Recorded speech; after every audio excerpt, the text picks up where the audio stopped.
It's not the fastest car I've ever driven. Ladies and gentlemen, today we are test driving a 2023 Honda HR-V EXL, which is quite the collection of letters. This is a relatively nice car to drive.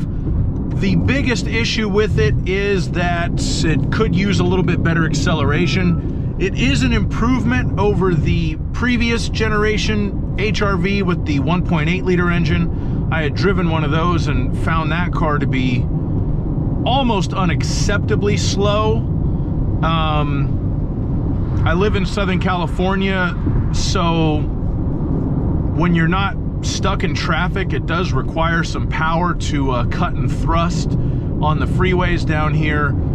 And this current HR-V is a little better. They gave it a little bit larger engine, 17 more horsepower, 11 more torque, and they probably should have kept going, especially with the torque number. That's, I think, where this car is underpowered. It could use some more torque, but whatever, that's the power.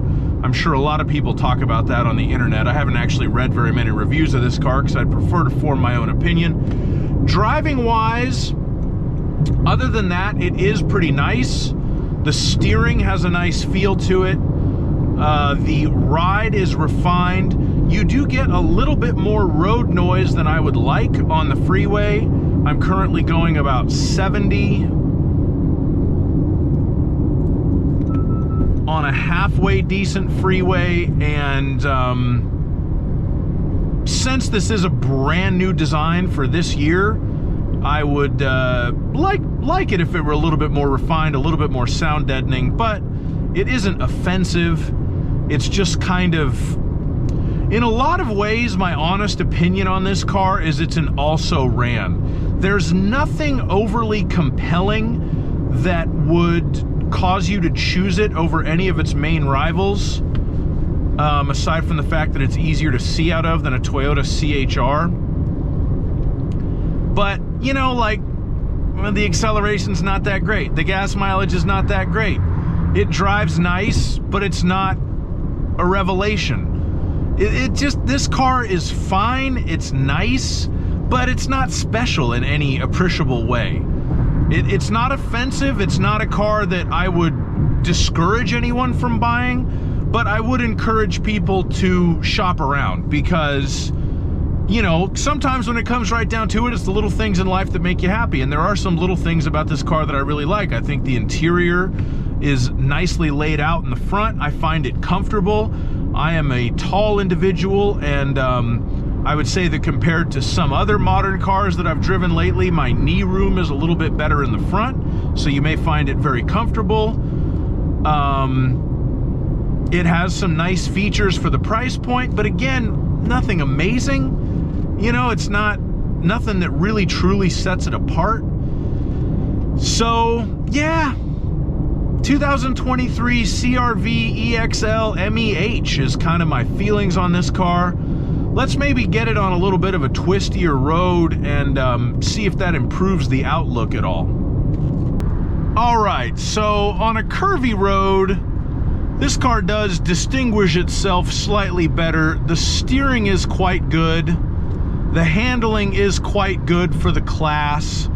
So I'm enjoying it more here than I was just on a straight freeway haul. So we're better, but still I'm gonna stick with my previous conclusion. I've been driving this car for about a day. It's a nice car, don't get me wrong. There's nothing wrong with it. It's just that for an all-new design that's as significant as this is from an automaker that is as large and as capable as Honda is, and they don't get much bigger or much more capable, I gotta say I'm a little disappointed. I expected a little more refinement. I expected a little bit better power. I expected a little bit better fuel economy. I think they really need to put that 1.5 liter turbo in this thing. I think that would fix some of these issues pretty immediately.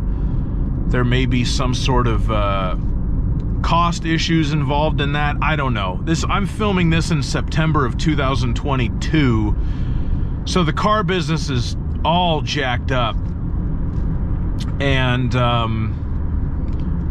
kind of the chip shortage and the supply constraints were really coming clearly into view right at the end of what would have been this car's design cycle, and maybe that affected it. I don't know. I remember back when the 2012 Civic debuted, that thing was, quite frankly, a horrible car because they put the finishing touches, well, really the bulk of that design was done right after the economy crashed in 2008. So they cheapened it up because that was where the world was when they were designing it.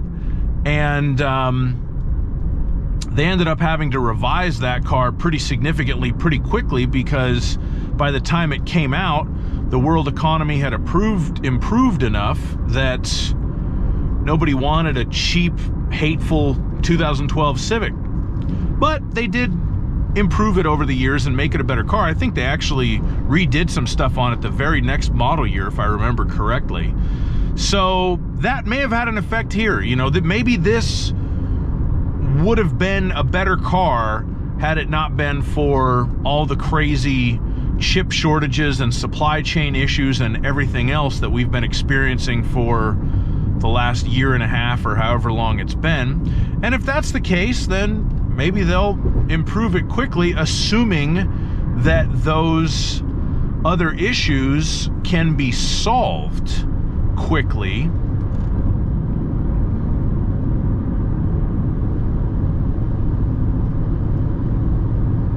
But yeah, it is more fun on a twisty road than on the freeway.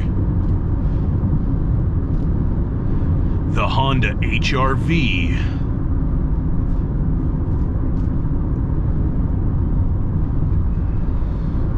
Part of me feels like they didn't put maybe as much effort into this car as they could have, because this segment sells so well regardless. And quite frankly, the previous HR-V was not a great car. It was a good car, but it was not a great car.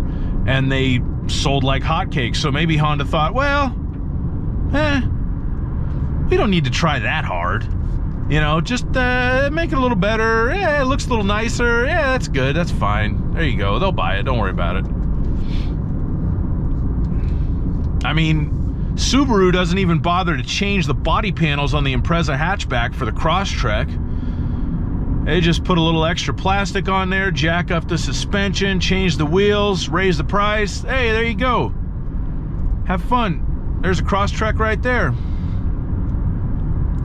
Although I do prefer the Crosstrek to this car. But yeah, people just, they're gonna buy these things regardless because it's a tiny SUV and it's so cute.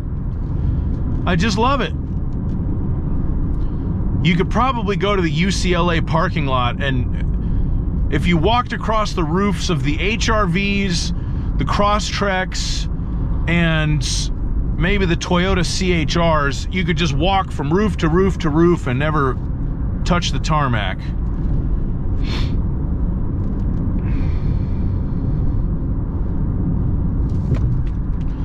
I'm done. I've had enough of this.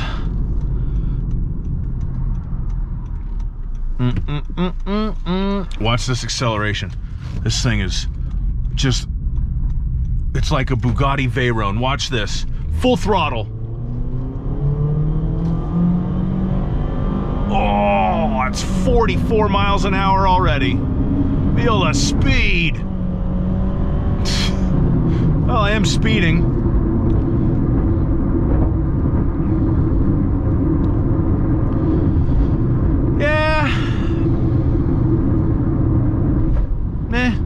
It's a meh car. If you're looking for a small SUV and you like the way this thing looks, you know, check it out. There's nothing real wrong with it, but it doesn't really have anything that would make me highly recommend it either. Your mileage may vary, and I'm going home. Thanks for watching and have a great day. Bye-bye.